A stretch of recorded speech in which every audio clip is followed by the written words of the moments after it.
Like, you don't need to have all these things, but you better have most of them. Family, friends, career, educational goals, plans for, time outside of work, attention to your mental and physical health, etc. That's what life is about. And if you don't have any of those things, well, then all you've got left is misery and suffering. So that's a bad deal for you. So once you set up that goal structure, let's say, and that's really in many ways that's what you should be doing at university. That's exactly what you should be doing, is trying to figure out who it is that you're trying to be, right? And you aim at that, and then you use everything you learn as a means of building that person that you want to be. And I really mean want to be. I don't mean should be, even those things are going to overlap.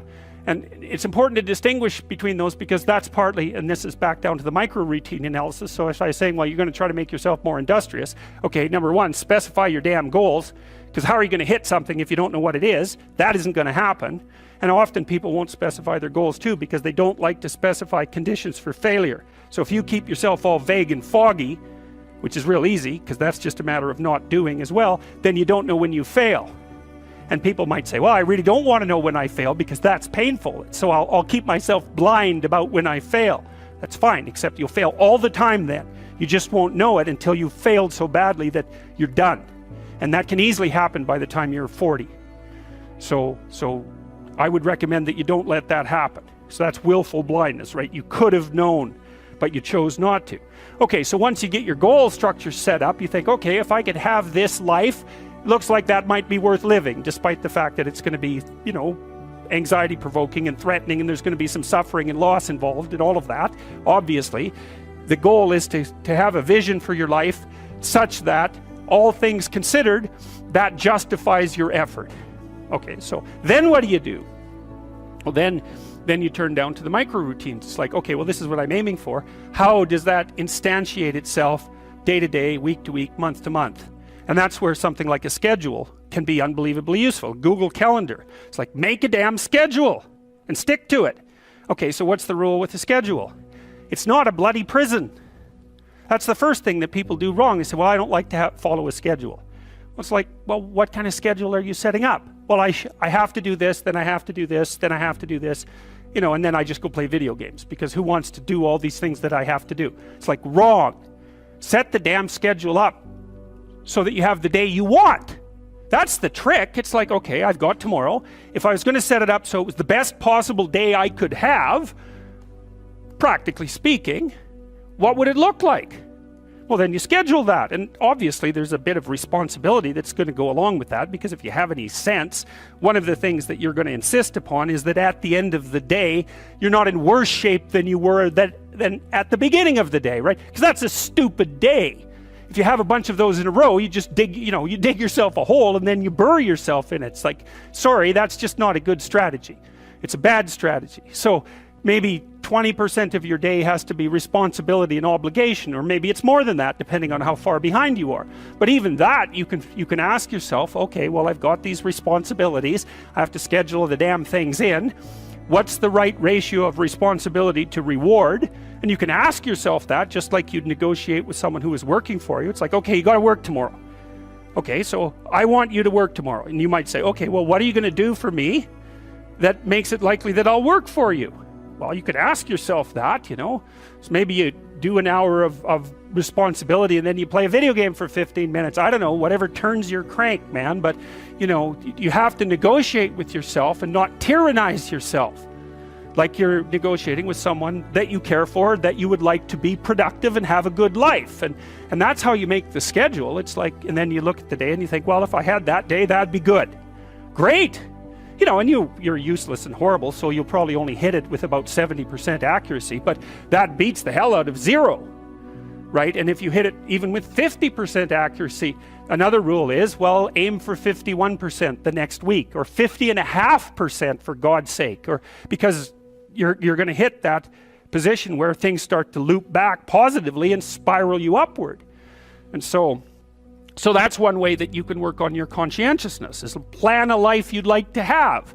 And you do that partly by referring to social norms. That's more or less rescuing your father from the belly of the whale. But the other way you do that is by having a little conversation with yourself about, as if you don't really know who you are, because you know what you're like. You won't do what you're told. You won't do what you tell yourself to do.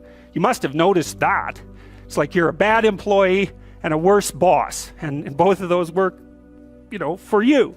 You don't know what you want to do, and then when you tell yourself what to do, you don't do it anyways. You should fire yourself and find someone else to be. But my point is that you have to understand that you're not your own servant, so to speak. You're someone that you have to negotiate with, and you're someone that you want to present the opportunity of having a good life to. And that's hard for people because they don't like themselves very much.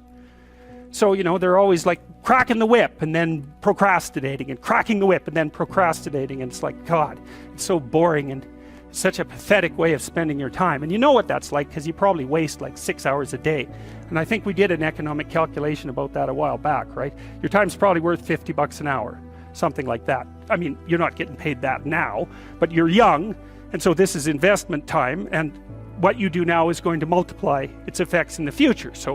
So let's say it's $50 an hour, which is perfectly reasonable. So if you waste 6 hours a day, and you are, then you're wasting about $2,000 a week, or about $100,000 a year. So like, go ahead, but that's what it's costing you every hour. And you need to know what your damn time is worth. So let's say it's not $50, it's 30, whatever. Maybe it's 100, it's somewhere in that range. One of the things you should be asking yourself is, when you spend an hour, was that, well, would have I paid someone $50 to have had that hour? And if the answer is no, it's like, well, maybe you should do something else with your time.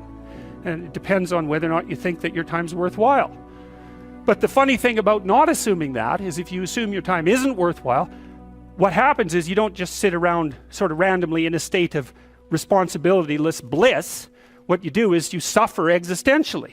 And so that seems like a stupid solution. If you take people, and I've told you this, and you expose them voluntarily to things that they are avoiding and are afraid of, that they know they need to overcome in order to meet their goals, their self-defined goals. If you can teach people to stand up in the face of the things they're afraid of, they get stronger. And you don't know what the upper limits to that are, because you might ask yourself, like, if for 10 years, if you didn't avoid doing what you knew you needed to do, by your own definitions, right, within the value structure that you've created, to the degree that you've done that, what would you be like? Well, there are remarkable people who come into the world from time to time, and there are people who do find out over decades-long periods what they could be like if they were who they were, if they spoke their being forward. And they get stronger and stronger and stronger, and we don't know the limits to that. We do not know the limits to that. And so you could say, well, in part, perhaps the reason that you're suffering unbearably can be left at your feet, because you're not everything you could be, and you know it. And of course, that's a terrible thing to admit, and it's a terrible thing to consider, but there's real promise in it, right? Because it means that perhaps there's another way that you could look at the world, and another way that you could act in the world, so what it would reflect back to you would be much better than what it reflects back to you now.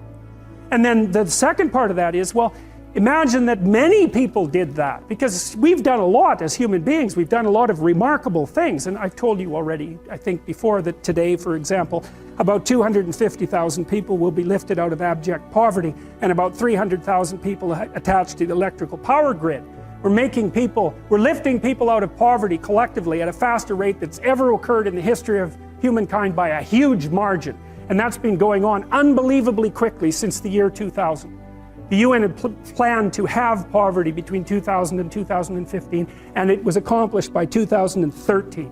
So there's inequality developing in many places, and you hear lots of political agitation about that. But overall, the tide is lifting everyone up, and that's a great thing, and we have no idea how fast we can multiply that if people got their act together and really aimed at it. Because, my experience is with people that we're probably running at about 51% of our capacity. You can think about this yourselves. I often ask undergraduates how many hours a day you waste, or how many hours a week you waste, and the classic answer is something like 4 to 6 hours a day. Inefficient studying, watching things on YouTube that not only do you not want to watch, that you don't even care about, that make you feel horrible about watching after you're done. That's probably 4 hours right there. You think, well, that's 25 hours a week, it's 100 hours a month, that's 2.5 full work weeks, it's half a year of work weeks per year.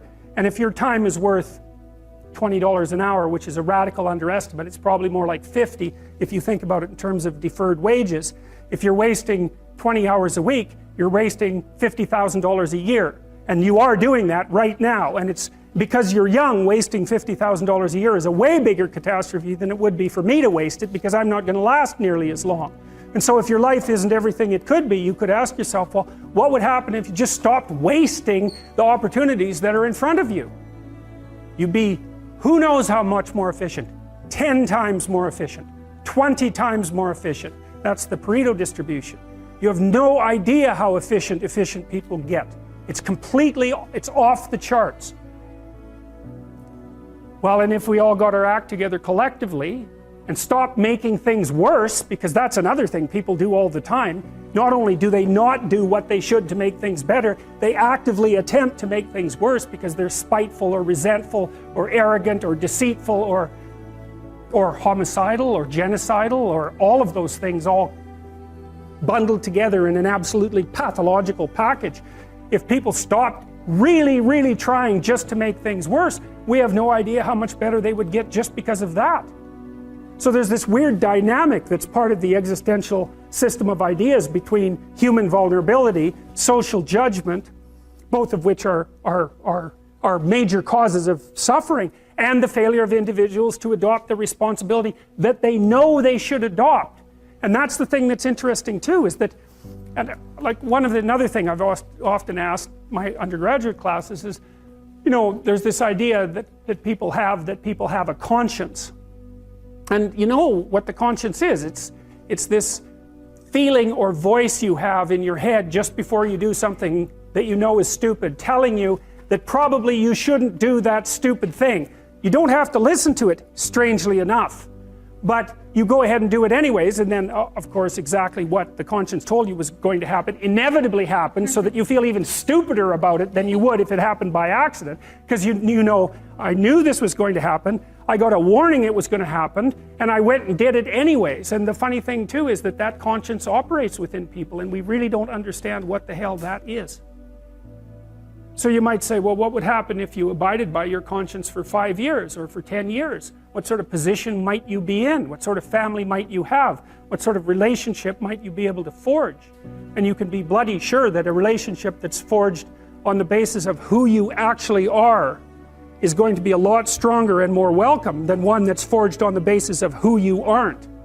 Now, of course, that means that the person you're with has to deal with the full force of you in all your ability and your catastrophe, and that's a very, very difficult thing to negotiate. But if you do negotiate it, well, at least you have something, you have somewhere solid to stand, and you have somewhere to live, you have a real life. And it's a great basis upon which to bring children into the world, for example, because you can have an actual relationship with them instead of torturing them half to death, which is what happens in a tremendously large minority of cases. Well, it's more than that too, because, and this is what I'll close with, and this is why I wanted to introduce Solzhenitsyn's writings to you. You see, because it isn't merely that your fate depends on whether or not you get your act together and to what degree you decide that you're going to live out your own genuine being. It isn't only your fate, it's the fate of everyone that you're networked with. And so, you know, you think, well, there's 7 billion people in the world. We're going to peak at about 9 billion, by the way, and then it'll decline rapidly. But 7 billion people in the world, and who are you? You're just one little dust mote among that 7 billion, and so it really doesn't matter what you do or don't do, but that's simply not the case. It's the wrong model, because you're at the center of a network. You're a node in a network. Of course, that's even more true now that we have social media. You'll know 1,000 people, at least, over the course of your life. And they'll know 1,000 people each, and that puts you one person away from 1 million, and 2 persons away from 1 billion. And so that's how you're connected. And the things you do, they're like dropping a stone in a pond. The ripples move outward, and they affect things in ways that you can't fully comprehend. And it means that the things that you do and that you don't do are far more important than you think. And so if you act that way, of course, the terror of realizing that is that it actually starts to matter what you do. And you might say, well, that's better than living a meaningless existence. It's better for it to matter. But I mean, if you really asked yourself, would you be so sure if you had the choice? I can live with no responsibility whatsoever. The price I pay is that nothing matters. Or I can reverse it and everything matters. But I have to take the responsibility that's associated with that. It's not so obvious to me that people would take the meaningful path. Now when you say, well, nihilists suffer dreadfully because there's no meaning in their life and they still suffer. Yeah, but the advantage is they have no responsibility. So that's the payoff, and I actually think that's the motivation. Say, well, I can't help being nihilistic. All my belief systems have collapsed. It's like, yeah, maybe.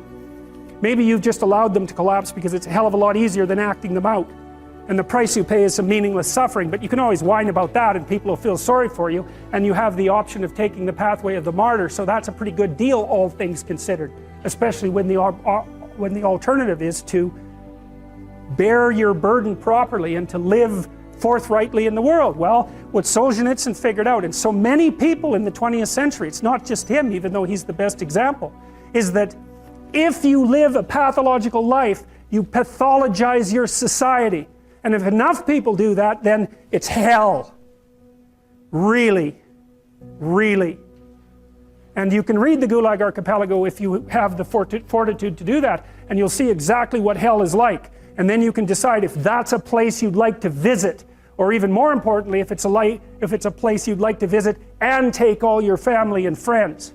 Because that's what happened in the 20th century. How to think about motivation? We'll think about it from the hypothalamic perspective. So we could say one thing that motivation does is set goals. We could say that emotions track progress towards goals. And I'm going to use that schema even though it's not exactly right. So you say, well, motivation determines where you're going to aim. So if you're hungry, you're going to aim at something to eat. And then that will organize your perceptions so that you zero out everything that isn't relevant to that task, which is almost everything. You concentrate on those few things that are going to facilitate your movement forward. When you encounter those things, that produces positive emotion as you move through the world towards your goal, and you see that things are laying themselves out that facilitate your movement forward. Those things cause positive emotion. And if you encounter anything that gets in the way, then that produces negative emotion, and it can be like threat, because you're not supposed to encounter something that gets in the way. It can be anger, so that you move it away. It can be frustration, disappointment, grief. Those would, if you had a response that serious to an obstacle, it would probably punish the little motivated frame right out of existence. You know, so you walk downstairs and, I don't know, the contracting company has set a wrecking ball through your kitchen. It's like, that's going to be disappointing. You're not going to keep eating the peanut butter sandwich in the rubble. That little frame is going to get punished out of existence, and some new goal is going to pop up in its stead. And you know, one of the things we're going to try to sort out is how do you decide when you've encountered an obstacle that's so big that you should just quit and go do something else? Because that's not obvious. You know, and you can get into counterproductive persistence pretty easily. So we don't know how people solve that problem. It's a really complicated one. So anyways, we're going to work on that scenario. Your hypothalamus pops up micro goals that are directly relevant to biological survival. That produces a frame of reference. So it's not a goal, it's not a drive, and it's not a collection of behaviors. It's a little personality. And the personality has a viewpoint, it has thoughts that go along with it. It has perceptions, it has action tendencies, all of that. You can see this in addiction, most particularly.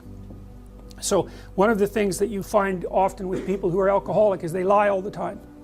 And that's because when they've built a little alcohol-dependent personality inside of themselves, or a big one, maybe it's 90% of their personality, and one of the things that consists of is all the rationalizations that they've used over the years to justify their addiction to themselves and to other people.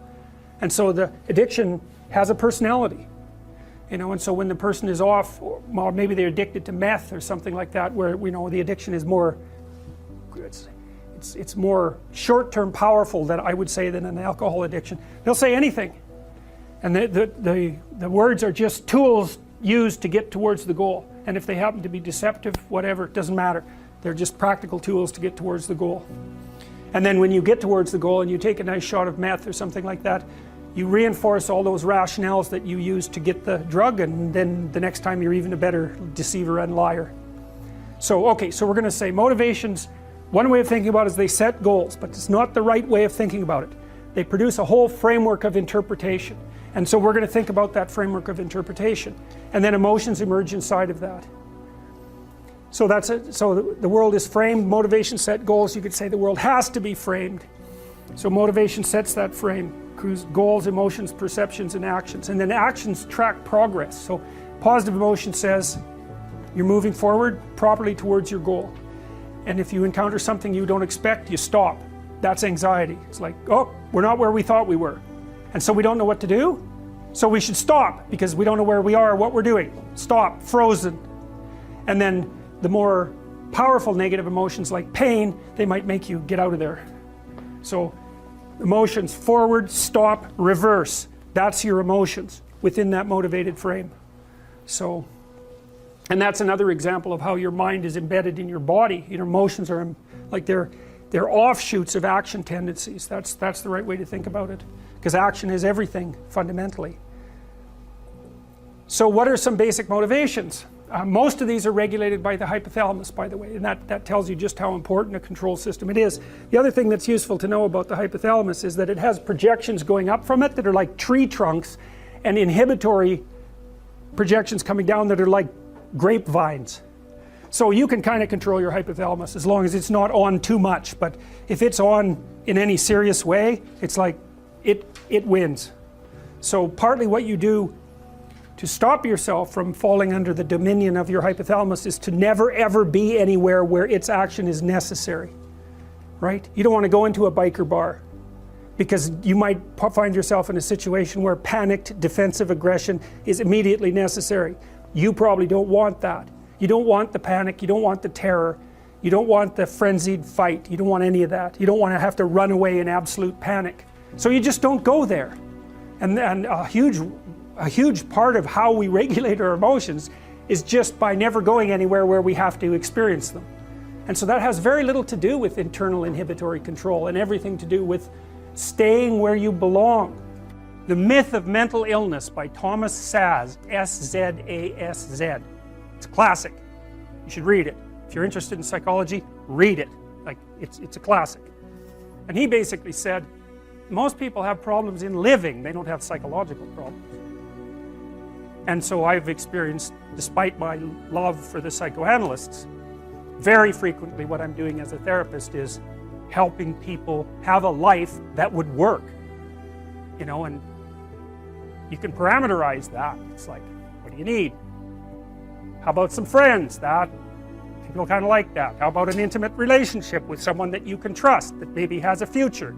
That'd be good. How about a career that puts you in a dominance hierarchy somewhere, so at least you've got some possibility of rising, some possibility of stabilizing yourself, and a schedule and a routine, because no one can live without a routine. You just forget that. If you guys don't have a routine, I would recommend, like, you get one going, because you cannot be mentally healthy without a routine. You need to pick a time to get up. Whatever time you want, but pick one and stick to it, because otherwise you dysregulate your circadian rhythms and they regulate your mood. And eat something in the morning. I've had lots of clients who've had anxiety disorders. I had one client who was literally starving. Very smart girl. There's very little that she liked. She kind of tried to subsist on like half a cup of rice a day. She came to me and said, I have no energy. I come home, all I want to do is watch the same movie over and over. What, like, is that weird? And I thought, well, it depends on how hard you work. You know, it's a little weird, but whatever. It's familiar. You're looking for comfort. So I did an analysis of her diet. It's like 3/4 of a cup of rice. It's like, you're starving. Eat something. You know, you'll feel better. So she modified her diet, and all her anxiety went away, and she had some energy. It's like, yeah, you gotta eat. So a schedule, that's a good thing, man. Your brain will thank you for it. It will stabilize your nervous system. With a bit of a plan, that's a good thing. You need a career, you need something productive to do with your time, you need to regulate your use of drugs and alcohol, most particularly alcohol, because that does in a lot of people. You need a family, like the family you have, your parents and all that. It'd be nice if you all got along, you could work on that, that's a good thing to work on, and then, you know, you probably need children at some point, and that's life. That's what life is. And if you're missing, you know, you may have a good reason to not be operating on one of those dimensions. It's not mandatory, but I can tell you that if you're not operating reasonably well on 4, I think I mentioned 6, if you're not operating reasonably well on at least 3 of them, there's no way you're going to be psychologically thriving.